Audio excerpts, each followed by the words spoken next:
ಅಟಲ್ಜಿ ಅವರು ಭೋಜನ ಪ್ರಿಯರು ಅನ್ನೋದು ಎಷ್ಟೋ ಜನಗಳಿಗೆ ತಿಳಿದಿಲ್ಲ. ಹಾಗಾದರೆ ಅಟಲ್ಜಿ ಅವರ ಅನೇಕ ವೈಯಕ್ತಿಕ ವಿಚಾರಗಳ ಬಗ್ಗೆ ವಿನೋದವಾಗಿ ಹೇಳ್ತಾರೆ ಕುಲಕರ್ಣಿ ಅವರು. ಅವರು he was a good eater and he liked food. ಇದು ಮೊದಲಿನಿಂದಲೂ ನಡೀತಿತ್ತು. ಅವರು ಪ್ರಧಾನಮಂತ್ರಿ ಆದಾಗ ಅವರ ಡಾಕ್ಟರ್ ಅವರಿಗೆ ನೀವು ಕೆಲವು ಪದಾರ್ಥಗಳನ್ನು ಈಗ ಹೆಚ್ಚು ತಿನ್ನಬೇಡಿ ಅಂತ ಒಂದು ಬಂಧನ ಹಾಕಿದಾಗ ಅವರು ಆ ಬಂಧನವನ್ನು ಹೆಚ್ಚಾಗಿ ಪಾಲಿಸಿದರು. ಆದರೆ ಅವರಿಗೆ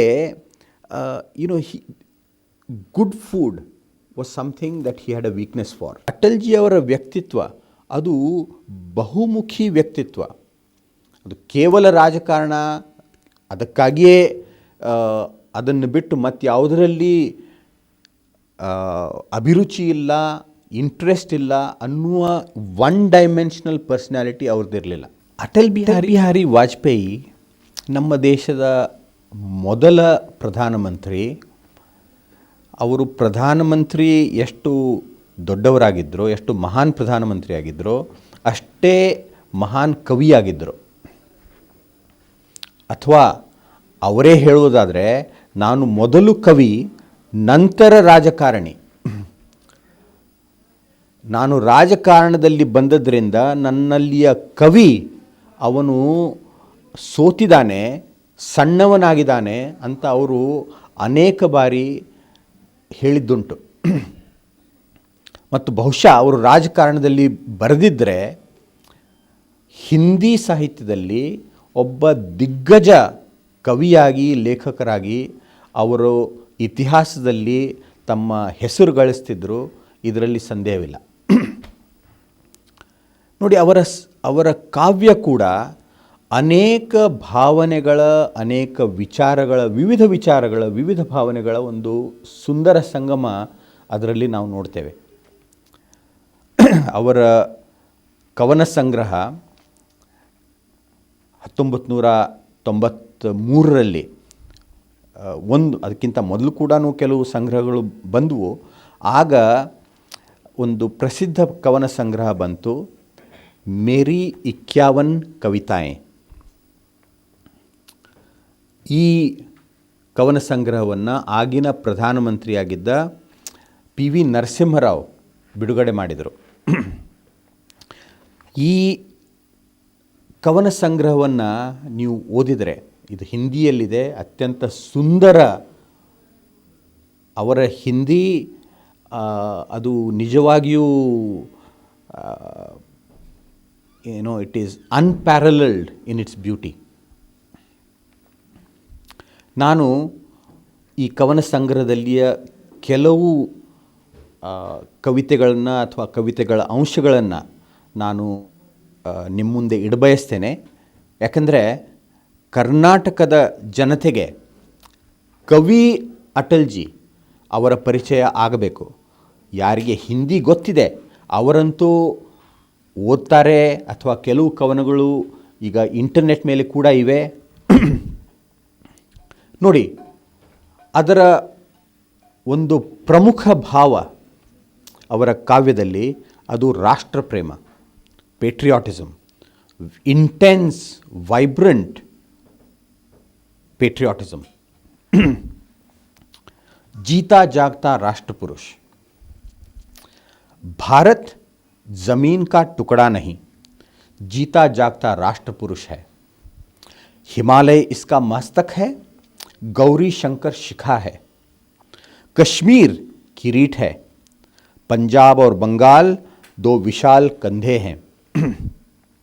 विंध्याचल कटी है, नर्मदा करधनी है. पूर्वी और पश्चिमी घाट दो विशाल जंघाएं हैं. कन्याकुमारी इसके चरण हैं, सागर इसके पग पखारता है.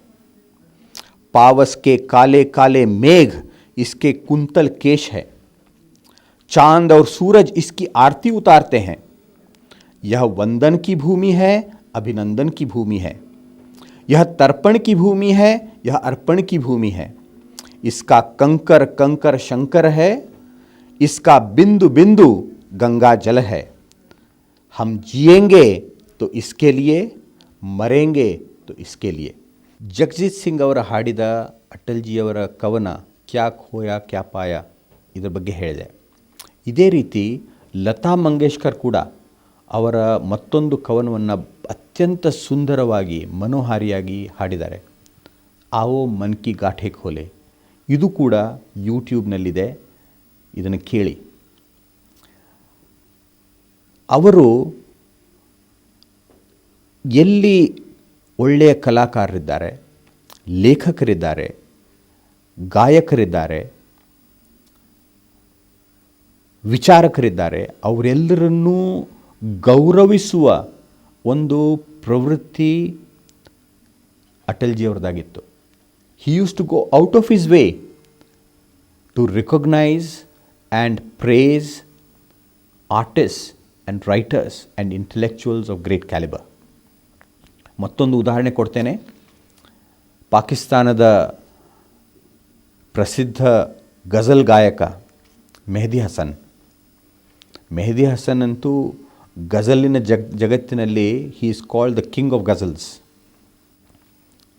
ಅಟಲ್ಜಿಯವರು ವಿದೇಶ ಮಂತ್ರಿಯಾಗಿದ್ದಾಗ 1977ರಿಂದ 79ರವರೆಗೆ ವಿದೇಶ ಮಂತ್ರಿಯಾಗಿದ್ದಾಗ ಭಾರತ ಪಾಕಿಸ್ತಾನದ ಸಂಬಂಧಗಳನ್ನು ಸುಧಾರಿಸುವುದಕ್ಕಾಗಿ ಹಲವಾರು ಇನಿಷಿಯೇಟಿವ್ ತಗೊಂಡರು.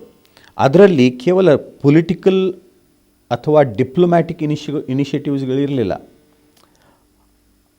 ಪಾಕಿಸ್ತಾನದ ಕಲಾಕಾರರು, ಆರ್ಟಿಸ್ಟ್, ಅವರು ಭಾರತಕ್ಕೆ ಬರಬೇಕು, ಭಾರತದವರು ಅಲ್ಲಿ ಹೋಗಬೇಕು, ಇದಕ್ಕಾಗಿ ಕೂಡ ಅನೇಕ ಅವರು ಹೆಜ್ಜೆ ಇಟ್ಟರು.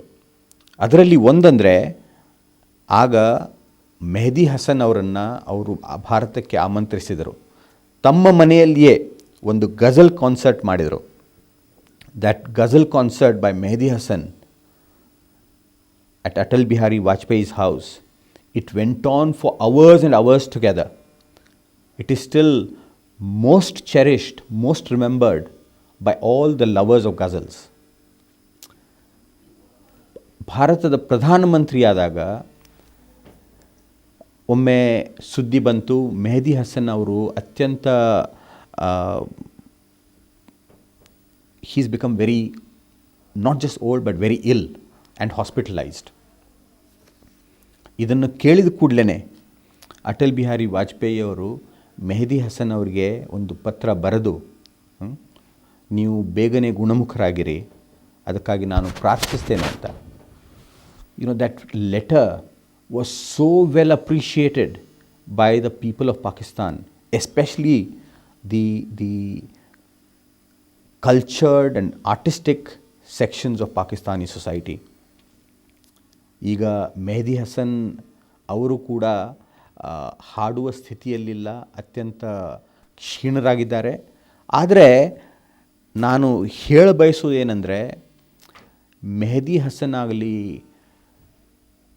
ಜಗಜಿತ್ ಸಿಂಗ್ ಆಗಲಿ, ಅಥವಾ ಬೇರೆ ಬೇರೆ ಪ್ರದೇಶಗಳಲ್ಲಿಯ ಬೇರೆ ಬೇರೆ ಮಹಾನ್ ಕಲಾಕಾರರು, ಅವರೆಲ್ಲರಿಗೂ ಅಟಲ್ಜಿ ಬಗ್ಗೆ ಒಂದು ಆತ್ಮೀಯತೆ ಇತ್ತು. ಇನ್ನು ಅಟಲ್ ಬಿಹಾರಿ ವಾಜಪೇಯಿ ಅವರು ದೇಶದ ಪ್ರಧಾನಿಯಾಗಿ ಸಾಧಿಸಿದ್ದು ಅಪಾರ. ಅವರ ಕೆಲವು ದೂರದರ್ಶಿತ್ವದ ಯೋಜನೆಗಳ ಬಗ್ಗೆ ತಿಳಿಯೋಣ ಮತ್ತೊಂದು ಬ್ರೇಕ್ನ ಬಳಿಕ.